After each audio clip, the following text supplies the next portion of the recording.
मेरे बहुत बहुत प्यारे साथियों, आप सभी को डॉक्टर विजय अग्रवाल का बहुत बहुत प्यार भरा नमस्कार।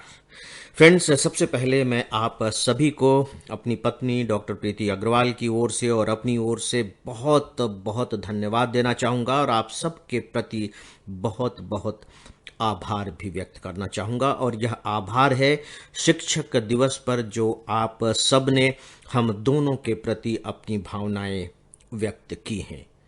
डेफिनेटली एक ऐसा अवसर होता है जब हम अपने से जुड़े हुए लोगों को याद करते हैं, और इसे मैं एक प्रकार से यूं भी लेता हूं कि अच्छा है जो संबंधों की या स्मृतियों की जो हमारी क्यारी होती है, एक दिन ही सही लेकिन कम से कम उसमें पानी उड़ेलने का अवसर मिलता है और फिर से साल भर के लिए वो क्यारियां लहलहाने लगती हैं। तो इसके लिए आप सबका बहुत बहुत आभार और आप सबको बहुत बहुत धन्यवाद।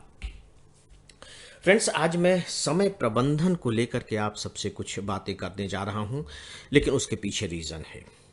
रीज़न अभी धीरे से आपको पता लग जाएगा। जहाँ तक मुझे ध्यान आ रहा है, शायद 2002-2003 की बात है जब समय प्रबंधन पर मेरी एक पुस्तक आई थी, समय आपकी मुट्ठी में। और इससे पहले समय प्रबंधन पर मैंने मध्य प्रदेश सरकार की एक पाक्षिक पत्रिका या अखबार जैसा कह लीजिए, रोजगार समाचार, वो निकला करता था।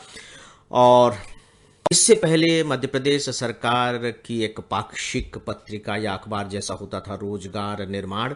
उसमें सीरियल के रूप में मेरे आर्टिकल्स छपे थे। बाद में मैंने उसे किताब का रूप दिया, समय आपकी मुट्ठी में।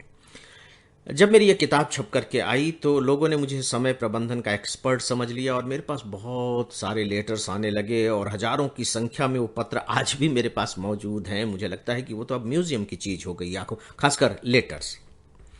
उस पर फिर मेरे बहुत लेक्चर्स हुए और इस किताब का कई भाषाओं में अनुवाद भी हुआ। एक मैं छोटी सी बात बता रहा हूं, पृष्ठभूमि की बात मैंने कही। दोस्तों, फिर बार बार लगातार और अभी तक मेरे पास समय प्रबंधन को लेकर के लोगों की समस्याएं आती रहती हैं। लोग अपने ढंग से बताते रहते हैं और उनमें से बहुत सी समस्याएं तो ऐसी रहती हैं जिन्हें पढ़ने के बाद मुंह पर एक, यूं कह लीजिए कि हंसी की रेखा थोड़ी सी खींच जाती है कि अच्छा, यहां भी समय की प्रॉब्लम हो रही है।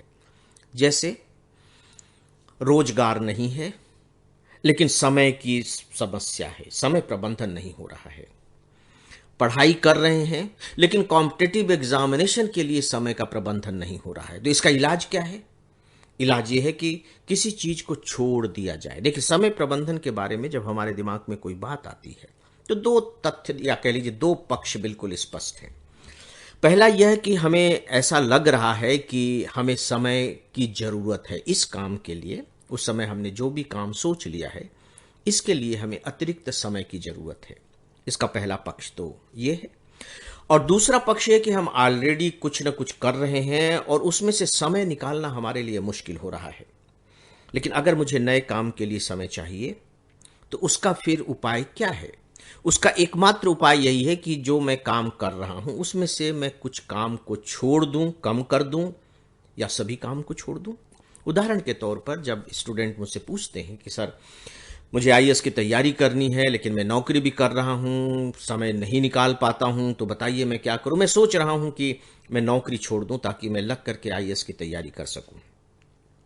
मैं गलती से भी किसी को इस बात की सलाह नहीं देता कि नौकरी छोड़ दो, क्योंकि नौकरी छोड़ करके और सिविल सर्विस की तैयारी करना समय प्रबंधन का आधार नहीं है। ये इस समस्या का समाधान है ही नहीं। तो फिर समस्या का समाधान है कहां? दोस्तों, हमें इस बात को बहुत अच्छे तरीके से समझना होगा, क्योंकि जो समस्या का इसका समाधान है वो हमारे हाथ की घड़ी में जो सुई का कांटा जो टक टक टक टक करके घूमता रहता है वहां नहीं है। जो समय की समस्या का जो समाधान है वो आकाश में जो सूरज निकलता है वह भी नहीं है। सच पूछे तो इसका जो समाधान है वो हम सबके दिमाग में होता है। यानी कि यह एक साइकोलॉजिकल रेमेडीज की मांग करता है, मनोवैज्ञानिक इलाज की मांग करता है। ये जो उपाय होता है ये मनोवैज्ञानिक होता है। लेकिन ये बात लोगों की समझ में नहीं आती है। किसी से आप कहिए कि अरे अरे, बड़े आराम से आप कर सकते हैं, ये तो केवल आपके सोच का फर्क है, आप इधर इसको अपनी प्रायोरिटी बना लीजिए तो बड़े आराम से आप कर लेंगे।